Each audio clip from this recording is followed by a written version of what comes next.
Welcome to our newest episode. Today we go on a mouth-watering journey through the delectable flavors of camp oven cooking. John, our guest, shares his remarkable camp oven tales while guiding us through the steps of cooking a chicken roast in a camp oven. So grab a seat, let your taste buds tingle with anticipation, and let's get cooking. It's a beautiful winter's day in the Northern Rivers, New South Wales, Australia. I'm able to go and visit John and Tamar on their off-grid property, and they've been married for a really long time, but when they were first a couple they used to work up in the Kimberley as camp cooks on big properties. So we're in for a treat today. We're having a camp oven cook-up. Let's go and hear John's story.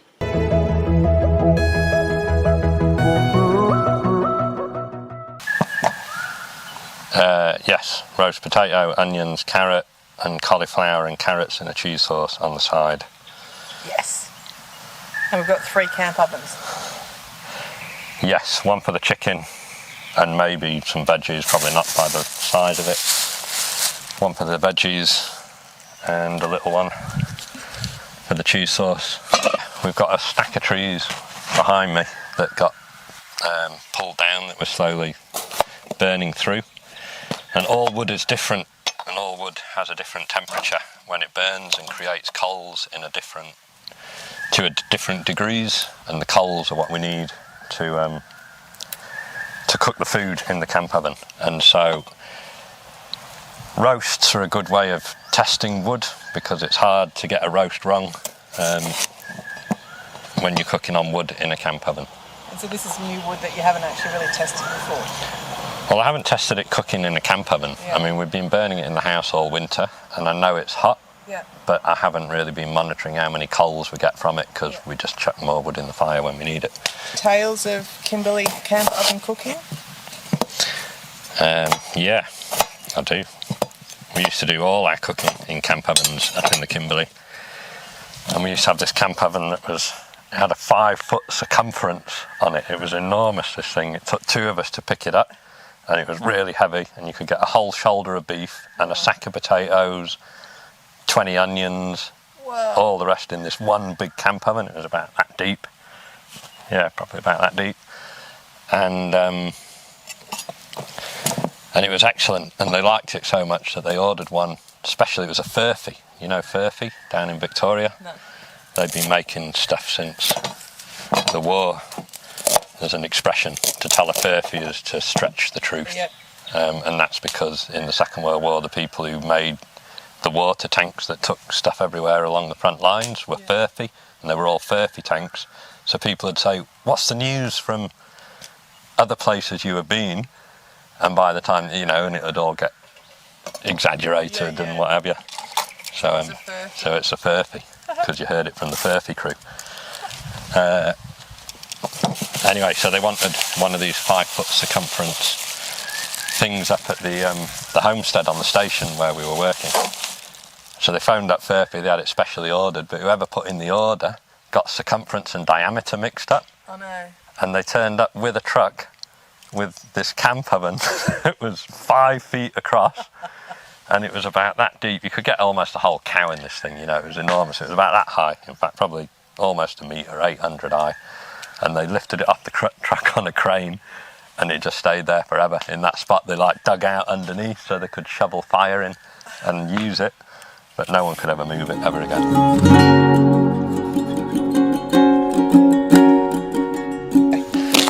So I cut the onion nice and thick, because I'm going to use it as a trivet in the bottom of the camp oven here to sit the chicken on.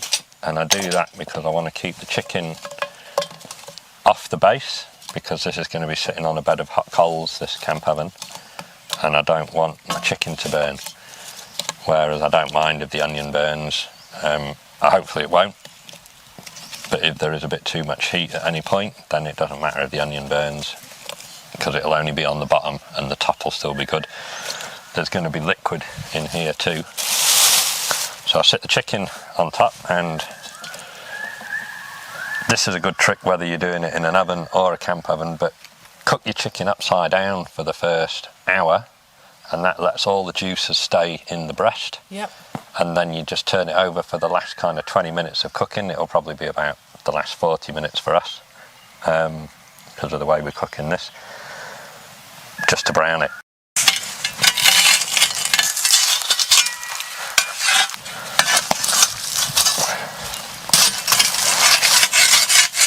So what we need are the coals from the bottom, and we'll make a bed of them here.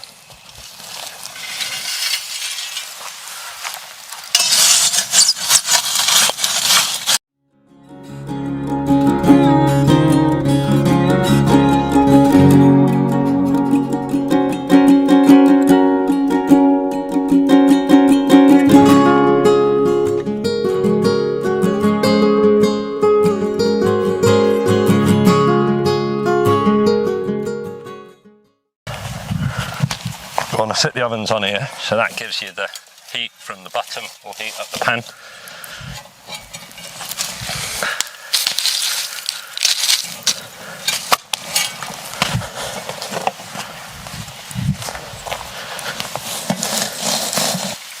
And then put some more on top. Hopefully we've got enough left. So good because I have no idea how to really properly cook in a cooked oven, and I probably would have sat it on the On the fire. Yeah, rather than doing a separate bed. You can do it, and like lots of people cook by hanging, you know, poles over the fire and hanging stuff off it, but you get hot spots. So you get bits of the camp oven that are hotter than others. So one side of your chicken burns and the other doesn't cook properly. Which is why I'm doing it away from the fire over here. And so you need to keep topping up the coals? Yeah, I possibly should have started with more wood here anyway. So what we're going to do is put this on, and these are really, I've only got enough here to get it all started. So as soon as I finish pulling every last coal I can find out of this fire, we'll pile it up again, get it burning, and in about half an hour we'll swap them over, put some more coals on.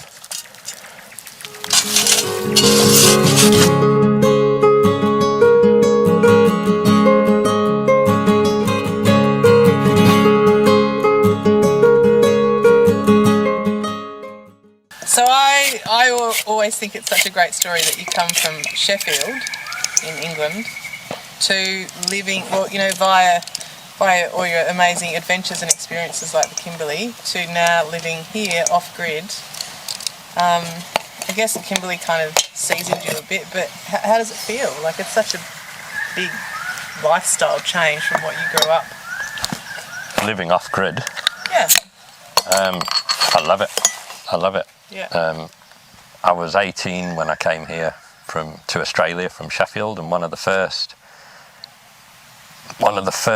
properties I saw that belonged to somebody, you know, that I got invited to a rural property, wasn't too far from here. It was maybe near Drake, I've forgotten, but it was in the Northern Rivers region anyway. And I went to this house and they had bananas growing and just all this stuff, you know, just the house that he'd built himself, and bananas and veggie gardens and chickens. And I think that a switch went in my head right there and then, and I knew that's what I wanted from that moment. I might tell people I live off-grid as part of a descriptive of where I live, but it's what we're going for is self-reliance and self-sustainability as much as you can. You can't be... Self-sufficiency used to be the word, and so I think a lot of people conflate off-grid with self-sufficiency, but you know, you could have a 10 kilowatt system on your house and all the mod cons and still just be consuming as many resources as someone who's connected to the grid. And living very simply. Or you can have someone living very simply, but people can still live a complicated life and be off-grid. Yeah. They can still live a high consumption life and be do all their shopping at Target and Woolies and not change a thing except for the fact that they've now got solar panels and batteries. Yeah.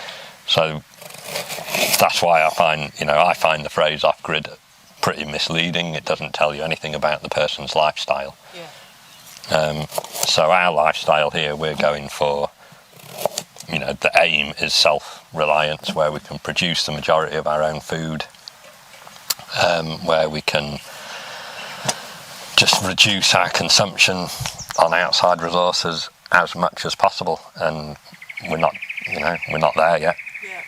It's going to be an ongoing thing. It's very difficult to be self-reliant in this kind of world. But still, we managed to grow a bit of food, and we've got the chickens, and we've got the banana tree, and we can cook in a camp oven.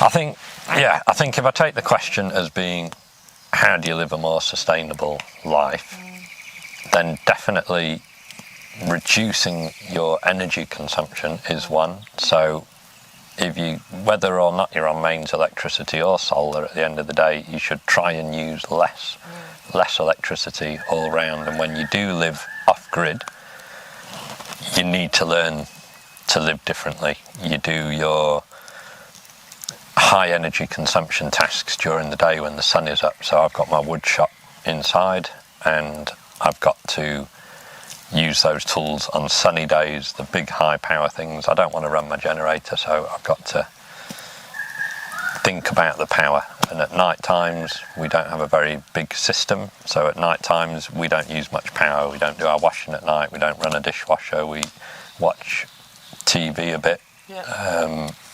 And that's probably our biggest drawer at night time. But I can't do woodwork and I can't do things like that. So I guess my first tip would be lower your expectations as to what you think you can do when you're off grid, unless you're prepared to spend bucket loads of money on an enormous system. But for those of us that, a 15 grand system doesn't give you the capacity to run all of these mud cons, dishwashers and dryers and all the rest of it. In fact, probably all my tips are lower your expectations. You won't get as much power. You won't be eating out of your garden within the first 5 years, or maybe 10, or maybe 20. It depends how hard you can go. But we all come out to a rural block and we want to live here. And we've got these great pictures of ourselves wandering through the meadow with our goats following us, munching on carrot that I've just pulled out of the ground. And it's not like that. It's a lot of hard work. Be prepared to work hard and be mentally rewarded for that, because it feels great when you do pull a carrot out of the ground and eat it, or you do collect your own eggs, or you just cook on wood and you do things that connect you more back to nature. You feel great for it. I reckon that's universal, even though I know people that'll never come out of their house in the city and they'd find this quite terrifying. I think they'd still enjoy it. I think you need to lower your expectations and I think you need to learn an instrument, and you need to take deep breaths, and you need to just slow down and not try and do it all so fast. Learning an instrument is a good one. If you can play music, you'll have a good time.